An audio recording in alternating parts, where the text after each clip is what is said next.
Hello everyone, thank you for joining us today. Welcome to our CAMufacturing Research Panel. I am Sandy. And I'm Hamid.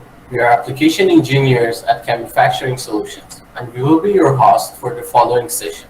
Sandy has a Master of Science in Materials Engineering from the University of Alberta and a Bachelor of Science in Mechanical Engineering with experience in additive manufacturing. And Hamon has a Master's of Applied Science in Mechanical Engineering from the University of Windsor and a bachelor's degree in Industrial Engineering. Hamon has experience in CAD, CAE, additive manufacturing, and the automotive industry. We would just like to let our guests know that if they have any messages, they can directly message us on the live chat with any questions, and we'll get back to them in the order that they're received. Please do not forget to leave your email address at the comment as well. Therefore, if we do not get a chance to answer all the questions at the end of the meeting, we will make sure to contact you after. Today, our panel constitutes of our co-founders, Bob Hedrick, President, Dr. Jill Bannock, Vice President, and two researchers from our R&D team, Dr. Hamid Kalami and Vita Marjania. Starting with a quick bio of our first guest. After gaining 2 years of metal cutting experience in industry, Bob Hedrick earned a Bachelor of Applied Science and a Master of Applied Science in Mechanical Engineering at the University of Waterloo. He has used his engineering education and practical shop floor experience to develop CAD/CAM software for many diverse manufacturing applications. He is the president of CAMufacturing Solutions, developers of APlus Additive Manufacturing software, a company he and his wife founded in 2012. Thank you, Hamon. Bob, I always thought it interesting that a privately owned tech startup like CAMufacturing Solutions invests so heavily in R&D activities. Hasn't enough research been done and experiences gathered out there in additive manufacturing that we can simply learn from and apply? Thanks for the question, Sandy. Additive manufacturing is still relatively new, especially when you compare it with casting, forging, machining, and a lot of welding, some of the other technologies that have been around for hundreds or thousands of years. Those manufacturing technologies kind of developed from artisans that eventually became skilled trades, and it's only relatively recently that science has taken an interest in these technologies and has been applied to them. Additive manufacturing is different. It was developed in high-end research laboratories, and the challenge with additive is to bring the knowledge that these people with extremely deep physical, at the atomic level knowledge of the processes have down to the level that manufacturers can use. Building parts of metals, basically a repetitive, localized heat treating process. If you think about it, you're heating the metal to maybe 2,000 to 3,000 degrees to melt it, then it cools 10,000 degrees a second, then you put another layer on top, you reheat it, which, with metallurgical background, know is not a great thing to do to metal. And you're also doing this localized in different regions on the part, so that can lead to a lot of interesting metallurgical results. And implementing DED processes requires multidisciplinary knowledge. When you're with this process, as I just mentioned, you have heat treating, you need experts in thermofluids, material science, chemistry, computational geometry for actually computing the geometry of the tool path. There's a lot of geometric aspects that have to be handled, and high performance computing, so the user isn't sitting drumming their fingers all day. And soon we're also bringing AI into the picture. So we really have a multidisciplinary team that we work with. And direct energy deposition is different than powder bed fusion, material jetting, and so on, which I was speaking to the mathematical aspect, where the bead's smaller than the thinnest wall produced. With DED, you're essentially coloring a detailed drawing with a big crayon. The idea, the whole philosophy is put down the metal as quickly as possible in the rough shape, and then use machining to clean up what you need to tight tolerances on. So this creates its own mathematical challenges. But like any other manufacturing technology, though, in addition to the research, there's 4 pillars. You need machines, materials, software, and people. CAMufacturing is working on the last 2, and we work with our industrial and academic partners on the first 2. No one at CAMufacturing Solutions is ever bored, that's for sure. Well, thank you, Bob, for that great overview of additive manufacturing. Sounds like there's much more to be learned and discovered in order for additive manufacturing to flourish. And as an AE for CAMufacturing Solutions, I can attest to that statement. And now moving on to our next guest, Dr. Jill Urbanek. Dr. Ruth Giller-Banik is a professor in the Department of Mechanical, Automotive, and Materials Engineering at the University of Windsor. Her research focuses on advanced process design and manufacturing technologies. She is the recipient of both research and teaching awards and has made several advances in the area of additive manufacturing and hybrid process planning. Jill, as mentioned previously, CAMufacturing emphasizes on research and has been doing its part in adding to the knowledge base of additive manufacturing. But what role has research played in terms of adding to the value of CAMufacturing's own product? How has it contributed to the improvement of APlus? That's a really good question. And one of the things that we have to do in order to be able to solve the problems that Bob has mentioned earlier is to understand the problems. And that's where the fundamental research comes in. We want to lay a really solid foundation, and then we want to build up on that foundation to have APlus be a robust product. We want to make it easy for the user to go from a design to a good quality built product. As we have been discussing throughout this session, and processes are new innovations are being constantly introduced to the society, and that's where we have events like this in order to be able to show off and discuss some of these new innovations and these new opportunities, but we also need to know how to manage the challenges. They all have unique advantages that we can leverage, but we have to understand the problems so that we can manage them. And this is where experimental and advanced simulation research activities provide us with the background and the knowledge that we can understand the process issues really well. Once we understand the process, then we can come up with specific solutions. We need to consider the heat transfer and the fluid flow. If we're putting these side by side, we're going to be getting different results than if we spiral. And if you are here throughout the session, we'll discuss that a little bit further. We want the solution to be fast. We need to be able to look at different options and understand what are the consequences of our decision making, and it can't take 2 or 3 days. So we need to have an intelligent database. Now there's discussions about multiple materials and functionally graded materials. We need to investigate and develop novel heat transfer simulations, but we also have to integrate them into APlus. So we've got to build that bridge between the research domain and the production domain. We're investigating the interplay between simulation and optimization because we want a good quality build product. Machine learning applications will help us get there because we want to have results quickly. Our research will help APlus help their customers. Thank you. Thank you. I'm sure our researchers here today are very excited and are looking forward to tell us about their work. Sandy, let's now switch to the researchers and learn a little bit of their work. Thank you, Hamon. Thank you, Jill. Our next guest, Dr. Hamid Kalami, is an industrial postdoctoral fellow at the University of Windsor with CAMufacturing Solutions.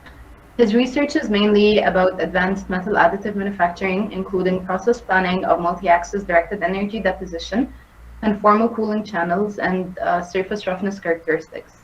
Hamid, we know that you have conducted research on complex geometries without support structures using DED, which cannot be done using other additive manufacturing processes like PBF. Can you show us an example of what you did? Yes, thank you, Sandy. Let me share my screen first. Okay, thanks again, Sandy, for inviting me and giving me a chance to talk about our achievements in additive manufacturing, especially directed energy deposition, or DED.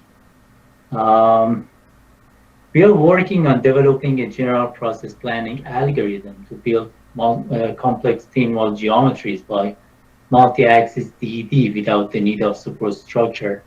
As a case study sample, we chose thin wall hemisphere dome because it includes continuously variable overhang angle in 2 directions. Also, as you mentioned, support structure is inevitable if it's being fabricated by 3-axis AM techniques. such as FDM, powder bed fusion, and other similar processes. These pictures show the three main building directions. Support structure is needed for the red regions. You know, Sandy, support structure is an unpleasant byproduct of additive manufacturing because the post-process of removing it increase the time and cost of the whole process. So minimizing or even eliminating the need of superstructure is very advantageous. The benefit of multi-axis DED is that it can eliminate the superstructure by a proper process planning and toolpath. Actually, we developed two approaches in this regard. The first one divides the geometry into four wedge-shaped segments. It needs 5-axis machine, but 5-axis DED may cause some unpredicted issues. So we developed a 3+1 axis toolpath to make the fabrication process less complicated. Here, it divides the dome into 8 segments, as I'm showing here. Well, thank you for that interesting introduction, Hamid.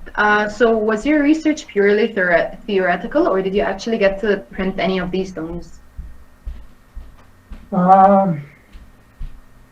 Definitely we didn't keep it just as a theory in computer.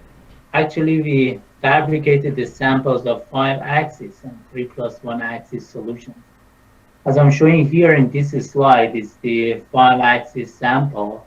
It has 4 segments and built at the end of a substrate. And I'm showing you here the simulation. As you see, 2 rotational and 3 translational movements axes are working at the same time to deposit each layer. And this, I'm showing you the experimental procedure. Depositing the layers here. I think it's the second segment in this video. And this is the final part that has 4 segments. And I talked about the 3+1 axis. As I said, it has 8 segments. And I'm showing you here the simulation. As you see, just 3 translational movements are involved simultaneously to deposit each layer. And just another rotational axis. Axis will be just reorientation of the part to build the second segment. And this is the experimental procedure of depositing, I think this is the segment of the dome built in 3+1 axis. And this is the final product that's showing you here. We have 8 segments. That is very impressive work, Hamid. Thank you for sharing it. So can you tell us if you have any insight regarding the mechanical properties of the parts built this way? Yes, of course. We cut the dome from the cut line that I'm showing here and measured the hardness variation along the cut line. Among other mechanical properties, hardness is measured because it's easy to be measured and it has a linear correlation with yield strength. Here the hardness indentations and segment numbers are shown. The dominant hardness variation within the segment is shown here. As you see, at the regions between the segments, we have the lowest value of the hardness. And in the middle of the segments, we have the highest value of hardness.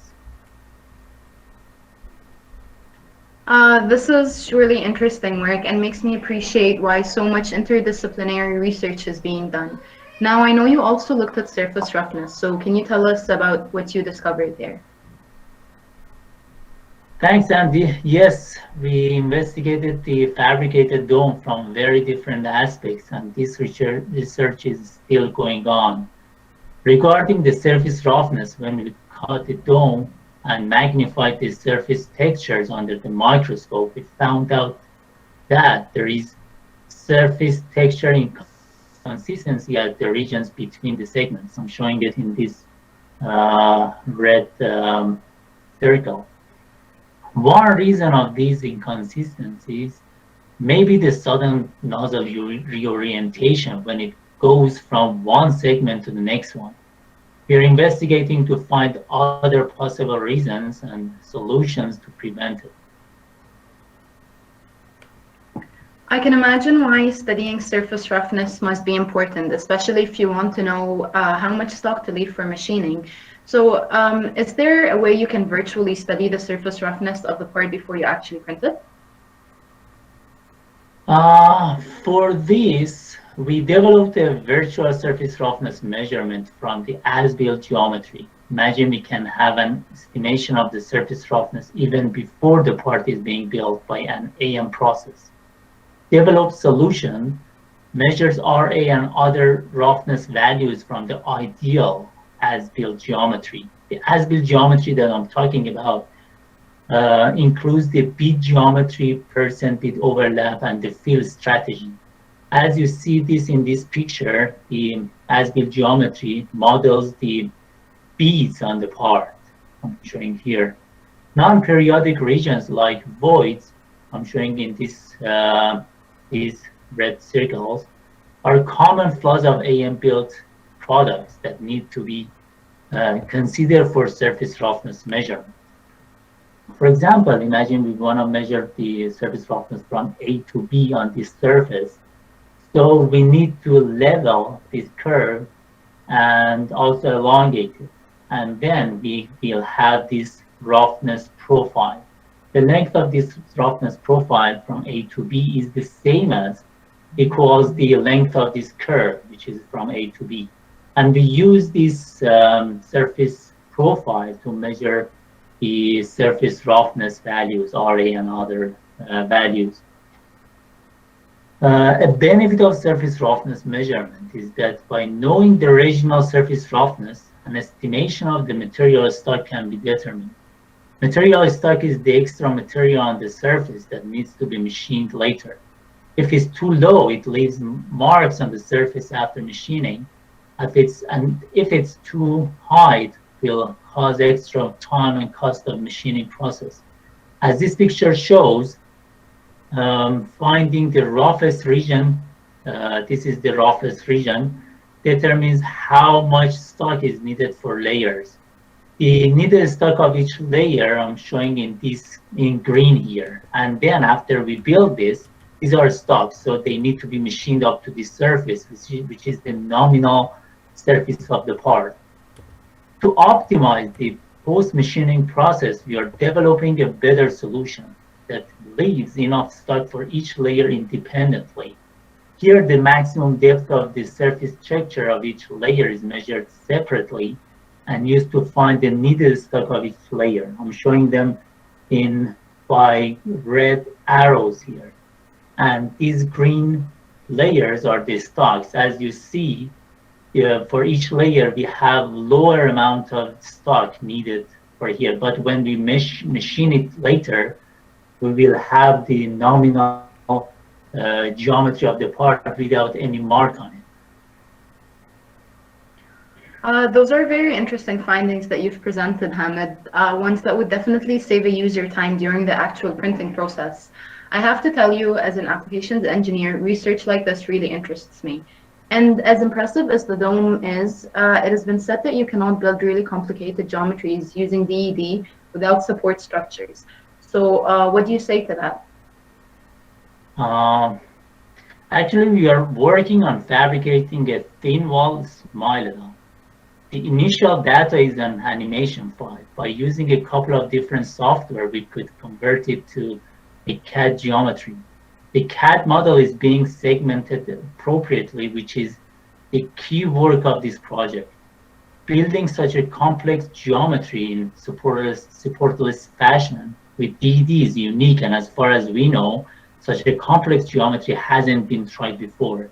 APlus software is being used to generate the needed 5-axis hybrid toolpath.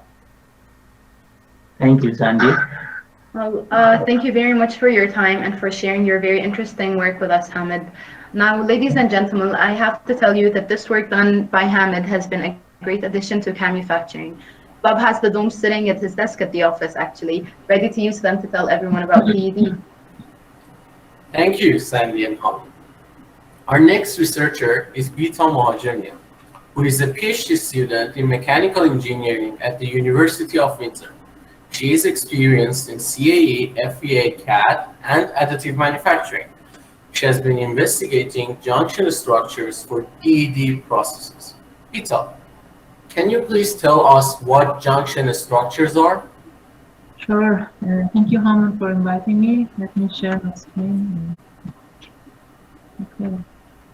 Well, junction structures are used in various applications such as lightweight designs. The material is expensive, so it's very important to avoid material waste using the lightweight structures and also the advanced manufacturing techniques such as additive manufacturing. In these pictures, you can see some junction structures and their application in aerospace industry. Thank you for the overview, Bita. So basically, junctions are where deposited bits meet. Am I right? Yes, correct. Yeah. Why are they so important? What makes you want to look at them in the first place? Well, in direct energy deposition, which is a subcategory of additive manufacturing, the cyclic rapid heating and cooling of the deposited material on the substrate leads to formation of residual stress, and sometimes the high amount of residual stress may lead to distortion or failure in the part, and this issue is much more serious where deposited fields meet. For example, here in this T junction, we can see in the middle zone we have deposition failure, and it's because of the inappropriate path planning.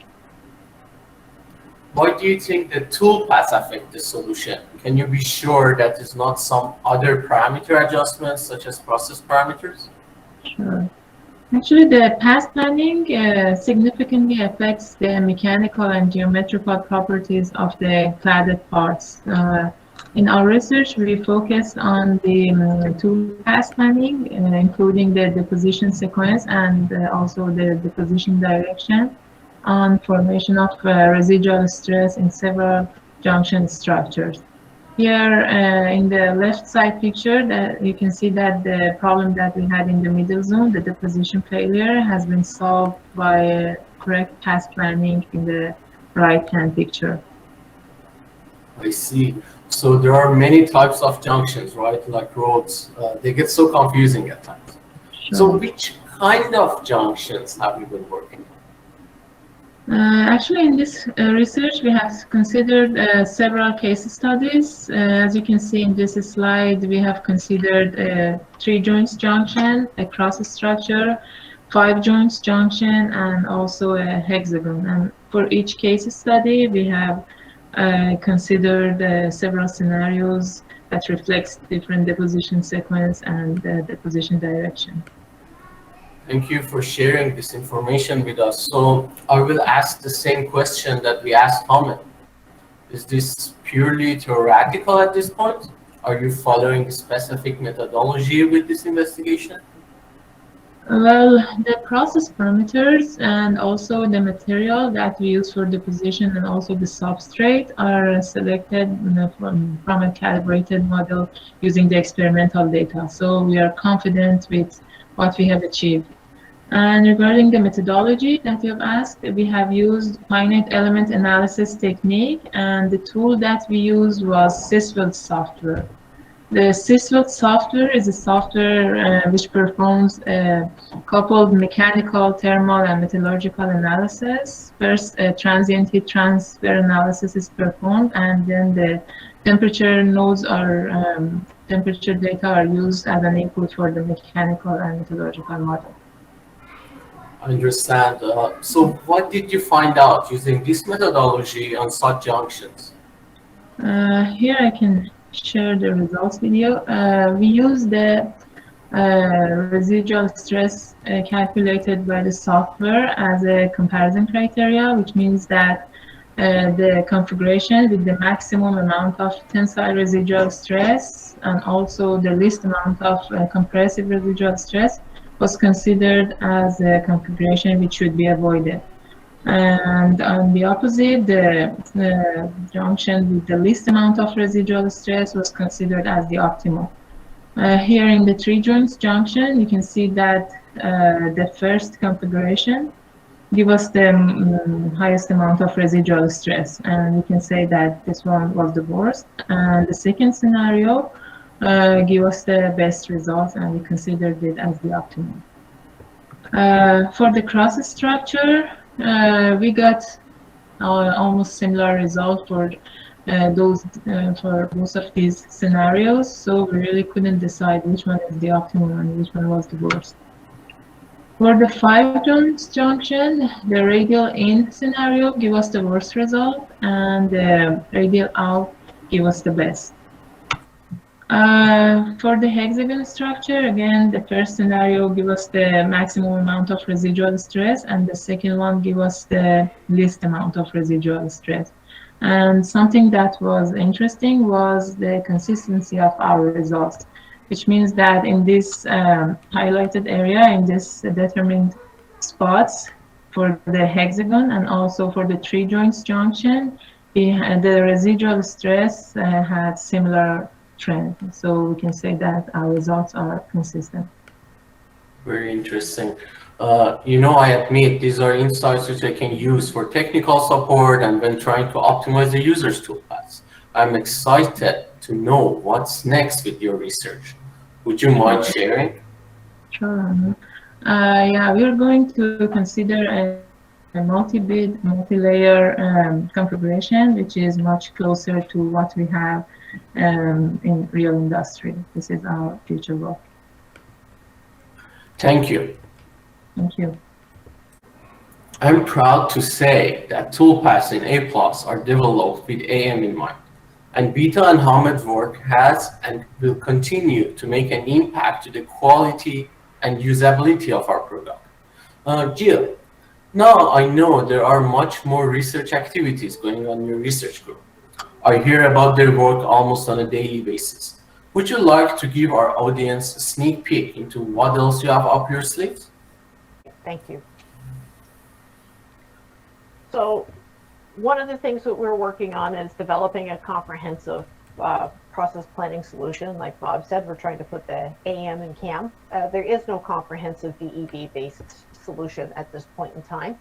We need to develop our intelligent materials database, and we need to be able to develop optimal future solutions. Well, these are nice words, but why are there some challenges? Well, first of all, look at this.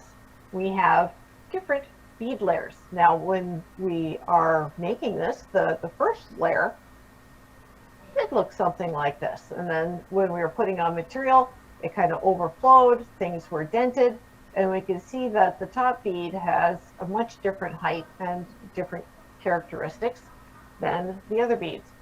Now, this depends on the process, it depends on the process parameters, and it depends on the material, but we've got to be able to capture this information.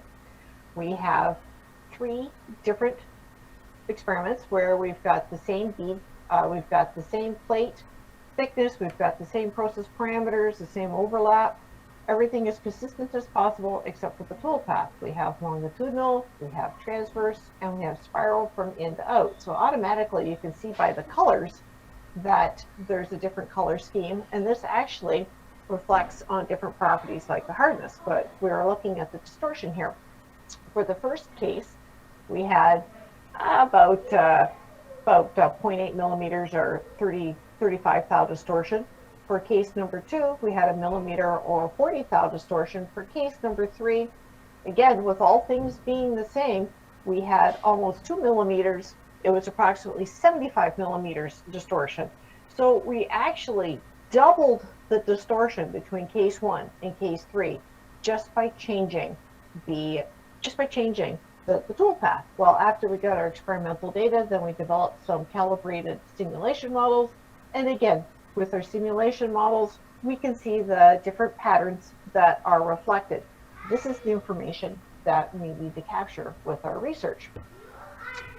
we are capturing detailed information. So when we're doing our multi-bead data collection, you can see with all of these spots here, these are all our hardness collection data points, and we can see a step function here in the hardness.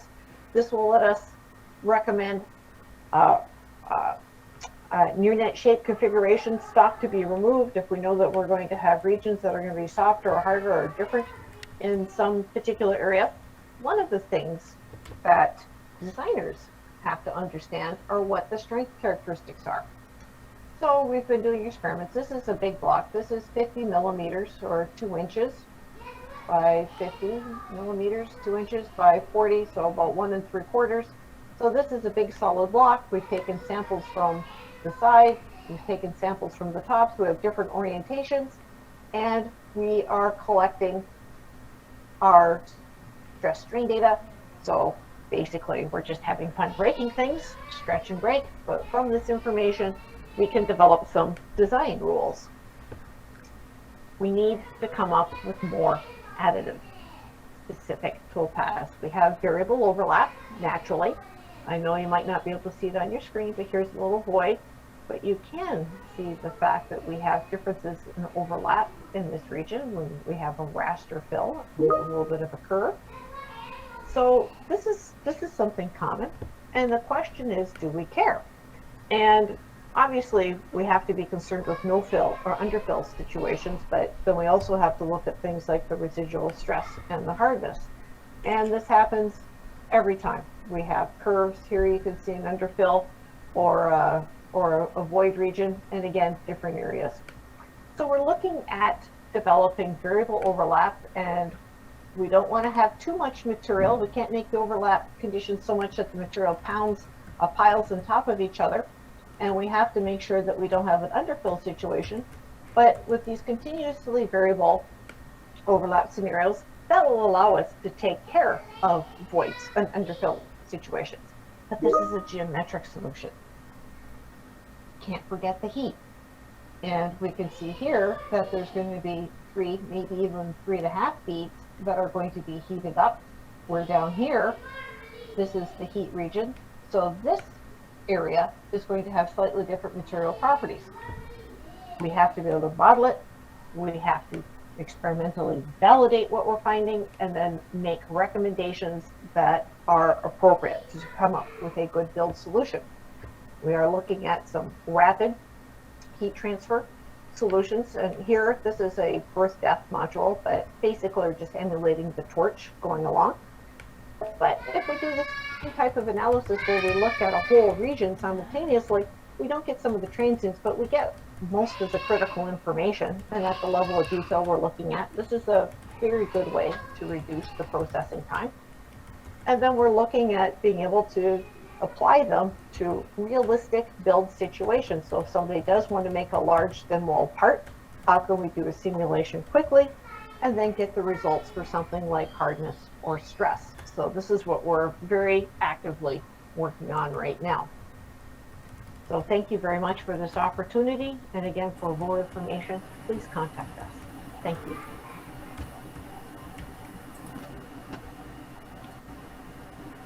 Thanks, Jill.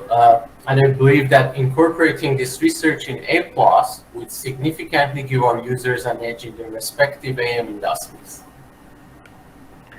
Our panelists have definitely stressed the importance of research in the development of DED and additive manufacturing. Bob has also mentioned the need for training earlier on. So referring to that point, Bob, how is CAMufacturing approaching training to ensure the world is ready for AM, for DED, and for APlus? Yes, Andy. We've been approaching our training from many different angles. First thing we do is we have personal training. We've gone on site to visit customers to do training at their location. It's actually changed to web training with the advent of COVID. We also spend time training our partners and resellers. They're our boots on the ground, and they know how to apply our technology to their specific excuse me, equipment. And we're also producing a series of training videos, so anyone at their own leisure can learn about APlus and how to use it. This year we're starting an exciting multi-level training initiative, and we're putting together training from many different perspectives: executive training, skilled trades, process engineering, and researchers. So we're covering the entire gamut from people needing to decide on whether to use additive or not, what processes to use, and so on, and what parts would be good candidates, down to the actual people programming the equipment and building parts with the process. Thank you, Bob. That's really great to hear, and I'm sure our viewers are excited to join us on some of our training sessions. Do you have any words of wisdom or maybe a message for our audience? If it sticks when it shouldn't, apply WD-40. If it moves when it shouldn't, use duct tape. That's kind of basic engineering technology. We're a little bit beyond that now. Seriously, in the future, I can see people designing things that no one's even dreamed of right now. You can have parts with multiple materials, functionally graded materials. You can have electronics embedded into the actual part itself. And also, I see a future, as we were discussing in our the panel earlier, is having additive machines as common in production as Bridgeports, lathes, CNC machines, welders, and so on. It's another tool in your shop for building things. And in order to make all this successful, though, all four pillars have to be established. You need the machines, you need the materials, you need the people, and you need the software. And we're only a small part of it, but we're doing our part to make it happen, and we're always looking for collaborators. Thank you, Bob, for your words of wisdom, and thank you everyone for tuning in. If you have any questions, please message us through the live chat, visit our booth, or email us at contact@camufacturing.com.